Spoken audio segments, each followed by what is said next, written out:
12월 10일 오늘의 말씀은 아모스 5장 18절에서 27절입니다.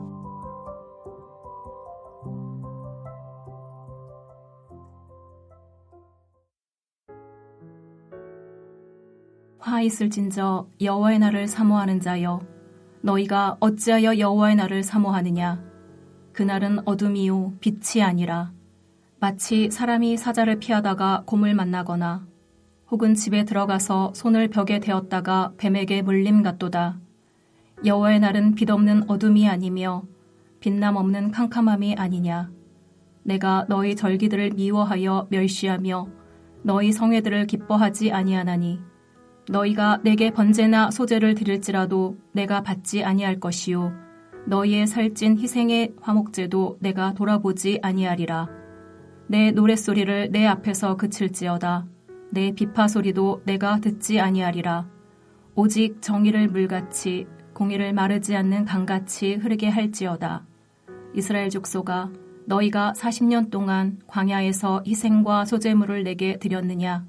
너희가 너희 왕 식굿과 기윤과 너희 우상들과 너희가 너희를 위하여 만든 신들의 별 형상을 지고 가리라. 내가 너희를 다메섹 밖으로 사로잡혀 가게 하리라. 그의 이름이 만군의 하나님이라 불리우는 여호와께서 말씀하셨느니라. 화요일 아침 주님 앞에 나오신 여러분을 환영하고 축복합니다. 날마다 우리가 심긴 곳에서 하나님의 공의와 정의를 실현하여 하나님의 나라로 만들어가는 여러분 되시기를 축복합니다. 오늘 본문은 이스라엘은 여호와의 날을 고대하며 열심히 종교 생활을 하지만 아모스는 그날이 그들에게 구원이 아닌 심판을 가져다 줄 것이라고 경고하는 내용입니다. 여러분, 각자의 역할 정체성에 따라 존재 목적이 정해지는 경우가 있습니다. 단순한 예를 들어보겠습니다. 소방관은 불을 끄기 위해 있습니다. 경찰관은 도둑을 잡기 위해 있습니다. 그러면 하나님께서 하나님의 백성인 우리를 왜 이 땅에 두시는 것일까요? 다른 말로 질문한다면 하나님께서는 우리가 주님의 백성으로 어떻게 살기를 원하실까요? 오늘 본문 24절에 그 답이 나와 있습니다. 오직 정의를 물같이 공의를 마르지 않는 강같이 흐르게 할지어다. 이 말씀은 악한 세상에서 하나님의 백성인 우리가 하나님의 정의와 공의를 실현하며 살라고 합니다. 여러분, 아모스가 예언하고 있는 북왕국 이스라엘의 모습은 지금 우리가 사는 세상과 많이 비슷합니다. 어느 때보다 물질적으로 부족함이 없는 세상을 살고 있습니다. 어느 때보다 빈부격차가 심해지고 있습니다. 힘의 논리로 사회적 약자들이 어려움을 당할 수 있는 그런 세상입니다. 이런 세상에 대해 아모스는 지금 18절에 화가 있다고 말합니다. 27절에는 포로로 잡혀가는 심판을 선언합니다. 그리고 그 심판을 그의 이름이 만군의 하나님이라 불리우는 여호와께서 말씀하셨다고 선언함으로 심판이 확정되었음을 보여줍니다.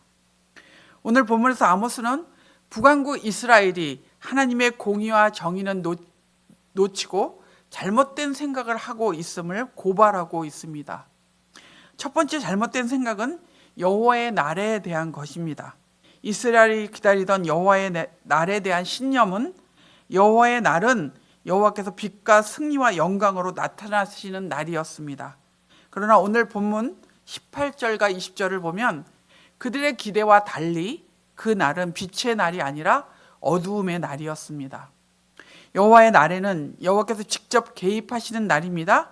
인간의 기대와 생각이 이 날에 개입될 수 없습니다. 여호와의 날이 의인에게는 회복의 날이요 악인에게는 심판의 날이 될 것입니다. 따라서 불의한 자들에게는 어두움일 수밖에 없습니다. 그러나 이스라엘은 선택받은 백성인 자신들은 안전할 것이라는 잘못된 생각을 합니다. 자신들은 선민이기 때문에 의인이어서 회복을 경험할 거라고 생각하고 있는 것이죠.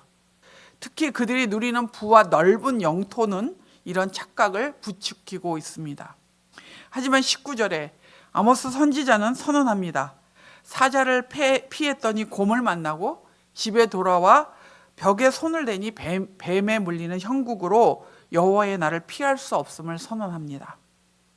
그럴 땐 선민의식이 여호와의 날에 대한 잘못된 생각을 하게 했고 결국 그들에게 돌아설 기회나 문제의식을 느끼게 하지 않았습니다.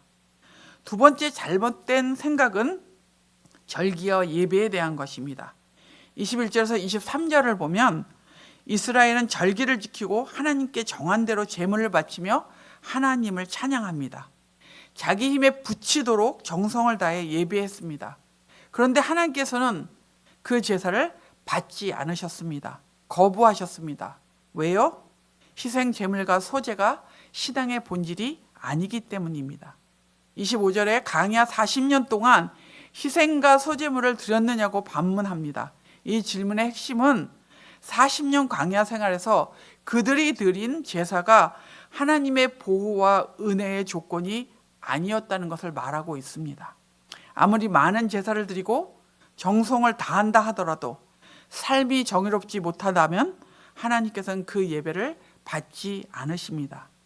이 말의 진정한 의미는 그들이 제사에 열심이었지만 하나님이 기뻐하시는 것이 무엇인지 몰랐음을 보여줍니다.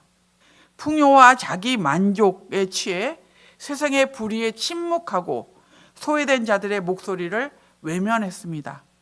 그들은 절기와 제사들로 하나님의 환심을 살 수 있다는 잘못된 생각을 하고 있었습니다. 심판을 모면할 수 있다고 하나님을 잘 섬겼다고 착각을 했습니다. 즉 그들은 자신들의 그 열심과 하나님을 자신의 방법으로 섬긴 것을 통해서 심판을 모면할 수 있다고 생각했다는 것이죠. 이들의 잘못된 생각은 자신들에게 닥친 심판을 감지하지 못하고 있습니다. 하나님께서 이들에게 원한 것은 하나님의 백성인 선민답게 하나님의 공의와 정의가 통하는 세상을 만들기를 원하셨습니다. 하지만 그들은 선민의식과 종교적 열심이 하나님의 심판을 막을 수 있다는 잘못된 생각을 했습니다. 북왕국 이스라엘 백성이 가진 선민의식과 종교적 열심이 공의와 정의를 행하는 바른 삶을 대신할 수 없었습니다. 언약 백성으로서의 존재의 목적은 이것입니다. 하나님과의 올바른 관계를 맺는 것이 무엇인지 보여주는 것입니다. 그리고 하나님 백성답게 공의와 정의를 행하는 삶을 살아서 하나님을 모르는 세상에 하나님이 어떤 분임을 보여주는 그런 것이 언약 백성의 존재 목적입니다.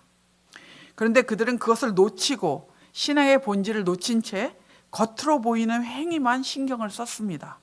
결국 그들은 이방 땅의 포로로 잡혀가게 될 것입니다. 여러분, 우리에게 여호와의 날은 종말을 의미할 수 있습니다. 그날이 예수를 믿는 우리에게는 회복의 날이 될 것입니다. 하지만 그날이 올 때까지 성도인 우리는 율법의 정신을 따라 하나님께서 진정 원하시는 모습으로 살아야 합니다. 그것은 하나님의 말씀을 듣고 순종하는 것입니다. 성도의 존재 목적은 악한 세상에서 하나님의 백성인 우리가 하나님의 정의와 공의를 실현하는 것입니다.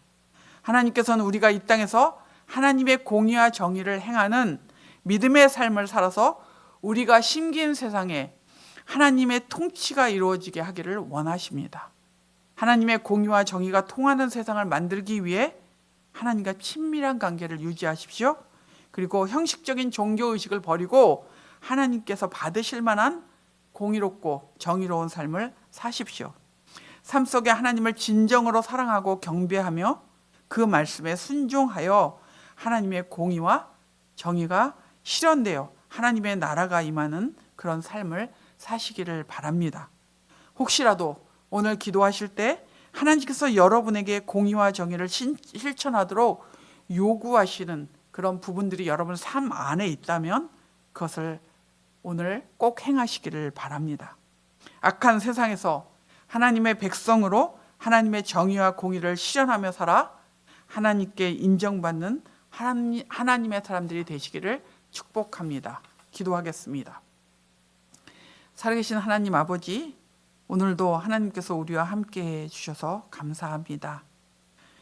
북왕국 이스라엘의 백성들의 실패를 보면서 하나님 우리의 삶을 되돌아봅니다. 우리에게 주님을 사랑한다는 입술의 고백과 또 종교적인 열심만 있는 것은 아닌지 우리 자신을 되돌아보며 하나님 혹이라도 우리에게 그런 부분이 있다면 우리를 용서하여 주시옵소서. 주님이 이 땅에 우리를 두신 것은 주님의 통치가 우리를 통해 우리가 심긴 곳에 이루어지므로 하나님의 나라가 임하기 위해 우리를 이 땅에 두셨음을 믿습니다. 하나님의 공의와 정의를 실행함으로 우리가 하나님의 백성임을 보여주는 믿음의 사람으로 살게 하여 주시옵소서. 우리가 심긴 곳에서 하나님의 공의와 정의를 실천하며 사는 주의 백성으로 살게 하여 주시옵소서. 하나님, 우리 장주창 담임 목사님을 기억하여 주시고 리더 양으로 이 공동체에 세워주셨사오니 이 공동체를 이끌기에 부족함이 없는 지혜와 명철을 더하여 주시고 함께 동역하며 일하는 주의 백성들을 많이 붙여주셔서 공동체가 하나님을 기쁘시게 하는 공동체로 나아갈 수 있도록 은혜를 주시기를 기도합니다. 올러 목사님의 일정을 하나님께서 인도하여 주시고 다음 사역을 위해 준비하는 모든 가정 위에 주께서 기름 부어 주셔서 하나님 앞에 영광이 되며 복된 아버지 사역들을 또 감당해 내실 수 있도록 힘 주시옵소서. 2024년을 마무리하고 있습니다. 하나님께 이 1년을 감사하고 또 하나님 또 마무리하는 그 가정 속에서 주님께 영광을 돌리고 은혜롭게 마무리할 수 있도록 함께해 주옵소서. 2025년은 하나님 아버지 더욱 새로운 해가 될 수 있도록 더욱 새롭게 성장하고 성숙하고 또 도약하는 그런 해가 될 수 있도록 지금 준비하게 하여 주시옵소서. 태의 열매를 기다리는 가정들에게 하나님께서 귀한 열매들을 허락하여 주셔서 믿음의 가정에 믿음의 자손들이 많이 생산될 수 있도록 하나님 은혜 주시기를 기도합니다. 육체적, 정서적, 경제적으로 어려운 자들에게 하나님께서 때를 따라 돕는 은혜를 베풀어 주시고 길을 열어주시며 강건케 붙잡아 주셔서 하나님 성전에와 함께 예배하는 복을 누릴 수 있도록 은혜를 주시고 함께 해 주옵소서. 이 나라 이 민족이 지금 많이 어지럽습니다. 하나님 이 나라 이 민족이 주님의 손안에 있음을 주 앞에 고백하며 하나님의 은혜를 구합니다. 하나님 역사를 주관하시는 하나님께서 이 나라 이 민족이 어지럽지 아니하도록 잘 정리되게 해주시고 안정될 수 있도록 주님께서 이끌어 주시옵소서. 감사하며 예수님의 이름으로 기도합니다. 아멘.